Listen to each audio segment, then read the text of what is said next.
હવામાન નિષ્ણાંત અંબાલાલ પટેલની આગાહી આંધી વંટોળ સાથે ગાજવીજ સાથે પડી શકે છે વરસાદ 12 થી 15 એપ્રિલ સુધી પ્રી મોન્સૂન એક્ટિવિટી થશે 7 થી 12 મે સુધી વધુ આકરી ગરમી પડશે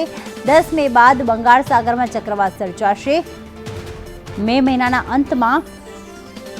અરબ સાગરમાં હલચલ જોવા મળશે બનાસકાંઠાના ભાગોમાં વધુ વરસાદની શક્યતા રહેશે તો આહવા ડાંગ વલસાડમાં ભારે વરસાદની શક્યતા દક્ષિણ સૌરાષ્ટ્ર અને જૂનાગઢમાં ભારે વરસાદની શક્યતા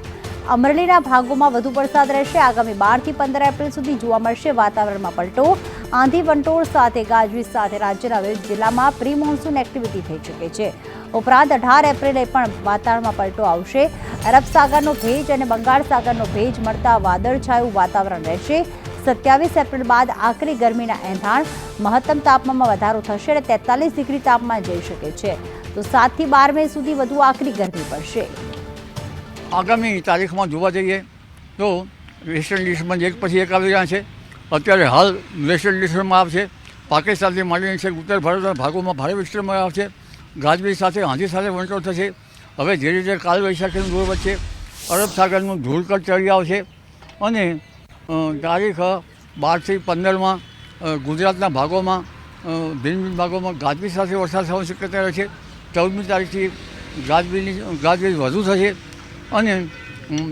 ત્યાંની ગતિવિધિ વધશે આ જે ગતિવિધિ છે એ ઘણી વખત સવારના ભાગમાં અથવા તો બપોર પછીના ભાગમાં થતી હોય છે પણ ઉલ્લેખનીય છે કે તારીખ 18મીથી પણ બીજું વેસ્ટર્ન ડિસ્ટર્બન્સ આવવાની શક્યતા રહે છે 18મી બાદ પણ ગતિવિધિ વધશે અને ત્યારબાદ લગભગ એપ્રિલમાં વાદળવાયું રહેશે અને મેમાં પણ પ્રી મોન્સૂન એક્ટિવિટીની ગતિવિધિ વધશે તારીખ 6-7 મે અને 38 ઉપર પણ હવામાનમાં પલટો આવશે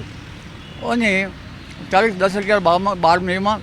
ગરમી આંધી વંટોળ ભારે વંટોળ સાથે ગતિવિધિ વધશે મેની આખરમાં ગરમી પડશે અને આ અરસામાં બંગાળ ઉપસાગરમાં હવાના હળવા દબાણ ઊભા થશે અને અરબ સાગરમાં પણ જે હલચલ જોવા મળશે સામાન્ય ચક્રવાત થવાની શક્યતા રહેશે